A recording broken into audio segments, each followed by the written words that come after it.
Okay, hello guys. So, magandang araw sa inyo and welcome back again na naman sa ating channel at sa panibagong video tutorial na naman. Okay, yun. So, bali, continuation pa rin ito nung mga nakarang vlog natin. Bali, isingit ko lang yung ating pinaka-last tutorial nga pala dun sa Night 3 Plus Pro natin, kung saan meron nakapag-request nito kung pwede daw isabay yung Night 3 Plus Pro Music dito sa ating loud horn, at the same time yung loud horn na may Night 3 Plus Pro Music sumasabay din yung MDL, at meron siyang double contact.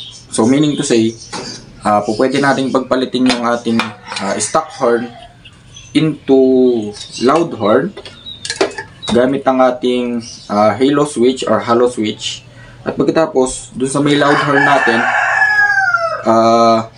meron siyang Night 3 Plus Pro.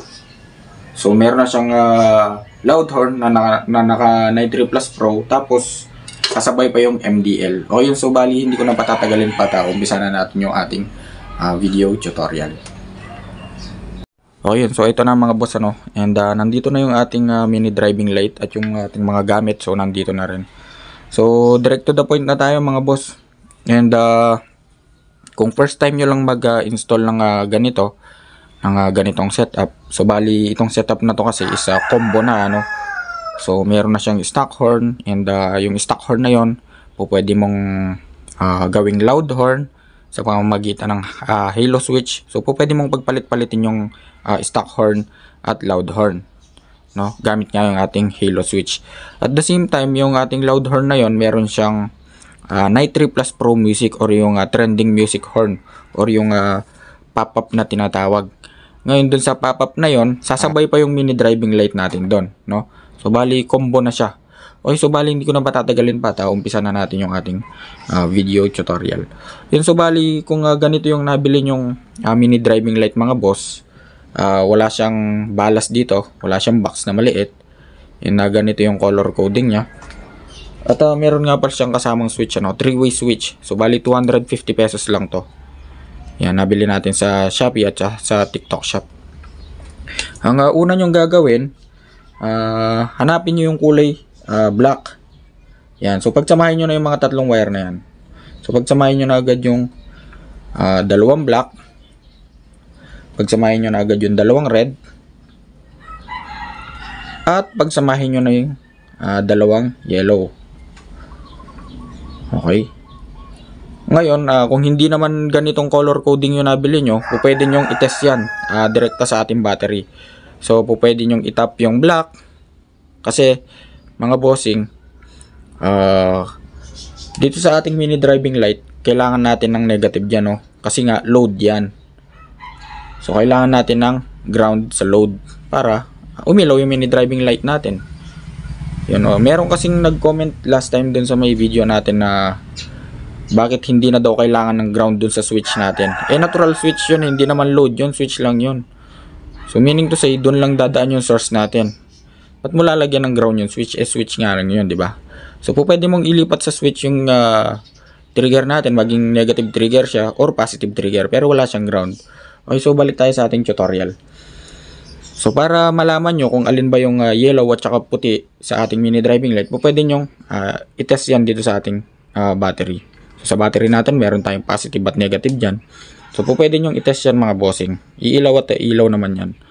So dahil alam ko na yung ground nitong mini driving light na to, which is siya yung kulay black. So siya yung black, yung ground, at yellow yung positive.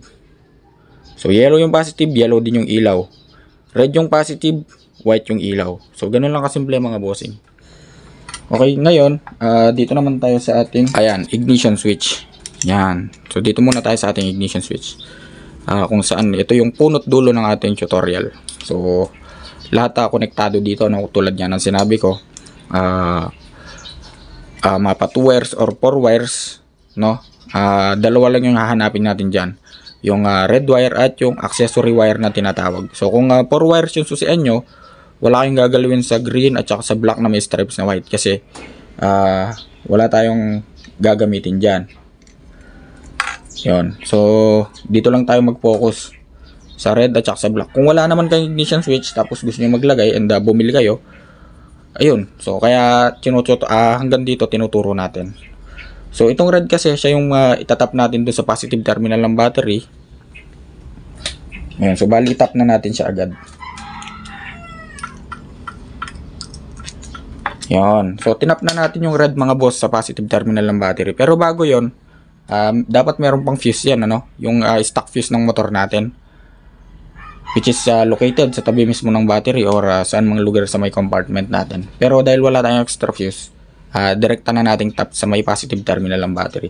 Ngayon yung source na yan mga bossing, kapag itong ignition switch sinusi natin, in-on natin, lilipat lang yan dito sa may black wire, which is itong ating accessory wire. So again, yung 4 wires na susian, yung accessory wire niya is kulay black. Doon naman sa mga 2 wires, sa may Yamaha, yung accessory wire niya is kulay brown. And present pa rin yung red. May red pa rin yun, which is yung live source. And sa Suzuki naman, yung accessory wire ng Suzuki is kulay orange. Siyempre, present pa rin yung red dyan. Live source pa rin. Ayun, so balik tayo sa ating tutorial, ano. And kung mapapansin nyo mga boss, walang relay yung ating mini driving light. So bali lalagyan natin siya ng relay. So bali ang gagamitin nating paraan ng pag-i-install ng relay sa ating mini driving light is yung pinaka-standard. So gagamit tayo ng dalawang relay, which is sa high at saka sa low, or sa dilaw at saka sa may puti. So para sa akin kasi yun yung pinaka-standard ng pag-i-install ng mini driving light, kung saan gagamit tayo ng dalawang relay, no? So sa pag-install ng mini driving light, napakaraming paraan dyan, ano? Pwedeng gumamit ng isang relay, pwedeng walang gamitin na relay, pwedeng gumamit ng dalawang relay. So doon tayo sa standard, gamit tayo ng dalawang relay. Okay yun, so nandito na nga pala yung relay natin mga bossing, ano. Unahin lang pala natin yung pag-install ng mini driving light. So meron tayong dalawang relay dito. Nabili natin 150 pesos each. So kumpleto na yan, may socket na yan, may mga wires na yan. Bali plug and play na lang. Ngayon sa relay natin mga bossing, meron tayong mga numbers dyan, ano. Tanggalin ko yung isa kasi isa lang naman yung pares lang naman yan. So meron tayong mga numbers dyan. Meron tayong 30, 85, 86, 87 at saka 87A. So bali tanggalin na natin yung 87A, hindi na natin gagamitin yan. 4 na lang yung gagamitin natin, yung 30, 85, 86 at 87. So yung number 30 natin mga bossing, automatically direkta yan sa ating positive terminal ng battery, ano. Yan. So ide-direct natin yan, itatap natin yan direkta sa positive terminal ng battery. Pero bago yun, lalagyan natin ng fuse yan. Ngayon sa relay natin, kapag natap na natin yung 30, meron trigger yan. Kailangan niya ng trigger para mapagana yung load natin. So yung trigger niyan is itong 85 at 86. So sa 85 at 86, yan yung pinaka-trigger natin. So meaning to say, kailangan niya ng positive at negative. And yung dalawa na yan, yung 86 at 85, reverse polarity yan, ano, or interchangeable or vice versa.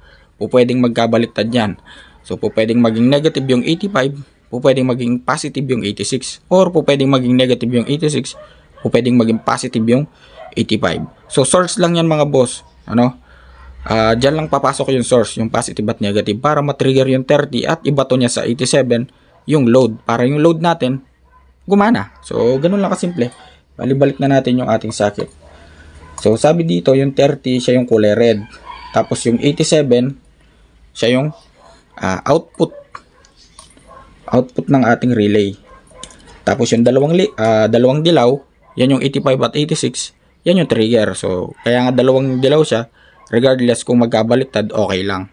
So dahil dalawa yan, pagsamahin na agad natin yung dalawang 30, kasi tatakbo rin naman yan sa positive terminal ng battery. Pagsamahin na agad natin yung dalawang 85, kasi pares lang naman na trigger yan, pwede maging ground yan or positive. At pagsamahin na rin natin yung dalawang 86. Yan, so bali pagsamahin natin yung dalawang red, pagsamahin natin yung dalawang yellow, at pagsamahin natin yung dalawang yellow sa kabila. So ganun lang kasimple mga bossing. So ang gagawin nating negative dito mga boss, kung titignan natin sa ating relay, yung 86, dahil malapit siya dito sa may negative terminal ng battery. So yan yung gagawin nating ground. Okay, so sa paghahanap ng ground mga bossing, pwede tayong, okay, so harap natin dito. So bali ang mangyayari, yung 85 na ngayon yung magiging ground natin. So dahil nga hinarap natin dito, ayan. Yan, so dahil malapit siya dito sa may ating ground, tap na agad natin to.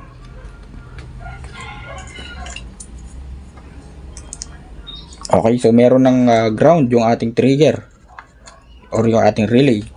Ngayon, kunin natin yung 30. Yung mga bossing, kunin na natin yung 30. So ito na yung 30 ng ating dalawang relay. Ngayon, itong 30 na to, lagyan natin ng fuse. So ito yung fuse nya para safe. Take note mga boss, kapag maglalagay ka ng relay, make sure na laging may fuse kasi ito yung pinaka circuit breaker natin for safety purposes, iwas sunog. So pwede na natin tong ipagsama.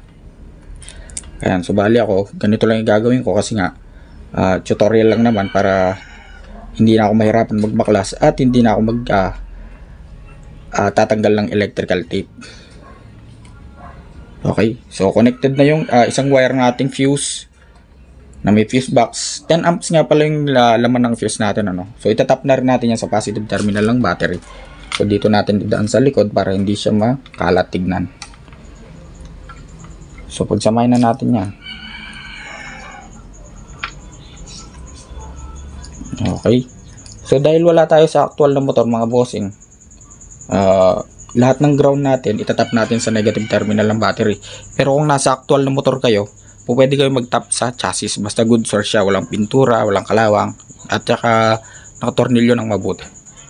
Okay, so tap na yung ating 30 sa positive terminal ng battery, tap na yung ating 85 sa mismong ground, or 86, kahit alin dyan, So meron pa tayong natitira, dalawang blue, yung output ng ating dalawang relay, at saka yung dalawang yellow. So kailangan lang nito is sa positive. So dito na papasok naman yung ating three-way switch. Again, so dito sa switch na to mga boss, dito kasi may nag-comment So bakit daw walang ground sa switch na to? Kasi nga switch lang 'yan, So bali ito yung pinaka-trigger ng ating load itong switch na to. So pwede itong itap sa ground. Ang mangyayari nun, lahat ng trigger niya or yung source niya, ground lahat, So dahil nga positive trigger yung itatap natin, sa accessory wire tayo magtatap. So lahat ng trigger or ilalabas nitong switch na to is positive lang, Okay, so balik tayo sa topic. So dito sa three-way switch natin, may tatlong wire yan. Again, walang ground dyan kasi nga switch yan. Magkakaroon lang tayo ng ground sa load, sa mini driving light. Okay, so dito sa three-way switch, meron tayong common dyan na tinatawag. So hahanapin nyo yung common na yon. So yung common na yon, yung pinakapapasukan ng source. So dadaan dyan yung source at ilalabas sa dalawang wire. So ako, dahil alam ko na yung common ng three-way switch na to is itong kulay red. So dyan papasok yung source at ibabato niya sa green at saka sa black. Kaya nga three-way switch siya. Dalawa yung on niya. Isang on at isa pang on. At yung pinakababa is off. So ganun lang kasimple mga boss. Ngayon kung ganitong switch yung nabili nyo, automatically yung common nito is yung red. So itatap na natin to agad dito sa may ating accessory wire. So sa accessory wire natin mga bossing, kahit na paulit-ulit na lang, napakaraming konektado dyan. Andyan yung busina natin, andyan yung headlight natin, yung brake light, yung flasher. So sanga-sanga na yan. So dahil nga dyan connected yung accessory ng ating motor, dyan natin itatap yung three-way switch. So meaning to say, dyan kukuha ng source or dyan papasok yung common source sa ating three-way switch at ibabato niya sa dalawang wire na to, itong green at saka isang black. Again, walang ground dyan mga boss kasi nga positive yan. So andito na yung ating three-way switch. Ngayon, balik tayo dun sa may relay natin. Hanapin natin yung dalawang 86 ng dalawang relay, which is itong dalawang yellow. So pwede na nating itap yung black sa isang yellow. Yan, so subukan natin. Tap natin yung isang black sa isang yellow mga boss. At itap natin itong green sa isang yellow. Okay. So kapag ka natap nyo na, yan, again mga boss, may settings nga pala to. Dahil nga sa switch na tayo. Kapag ka tinap nyo yung, dahil nga pares na yellow, hindi natin alam dyan kung alin yung matitrigger, kung yung puti ba or yung yellow. So, malalaman natin mamaya. Okay, so, natap na natin yung tatlong wire ng ating relay. Yung 30 sa positive terminal ng battery, yung 85 sa ground or yung isang yellow sa ground. Tapos yung dalawang yellow sa magkabilang switch na galing sa 3-way switch. Ngayon yung output naman. So sa output, ito yung dalawang blue. Yan. So bali ito na yung pinaka output or papunta na mismo ito sa ating load or sa ating MDL. Ngayon, kunin natin yung wire na pinagdikit natin kanina sa MDL. Yan. So yung pinagsama-sama natin, no? So tulad nga ng sabi ko, kapag ganitong MDL yung nabili nyo, yung black dyan is siya yung kulay. Yung kulay black siya yung ating ground. So dahil wala tayo sa actual na motor, tap na ulit natin yan sa may negative terminal ng battery. So dito pa lang tayo magkakaroon ng ground mga bossing. Yan, kapag yung ating winawiringan is load na. Okay, so meron pa tayong natirang dalawang wire sa ating MDL. So dyan ngayon papasok yung ating dalawang blue, no? So yung output na ating dalawang relay. So pwede na natin itap yung isang blue sa may red. So pwede magkabalik na mga boss, pwedeng itong blue na to mapunta dito sa red or pwede dun sa kabila. So pwede nyo naman pagpalit-palitin yan kung ayaw nyo yung settings tulad yan. Sabi ko may settings tayo dyan. Yung iba kasi gusto nila yung low beam ng mini driving light is kulay white. Yung high beam ng mini driving light is kulay yellow. So, ganung settings yung gusto ng iba. Yung iba naman, yung low beam ng mini driving light is yellow. Yung high beam ng mini driving light is kulay white. So, tayo, dahil sanay tayo sa settings na low beam is white, high beam is yellow. So, ganung settings yung gagawin natin. Okay, so natap na natin lahat mga boss, So, meaning to say, pwede na nating paganahin or paandarin yung ating mini driving light. So, on lang natin yung susi. At press natin yung mini driving light or yung switch natin.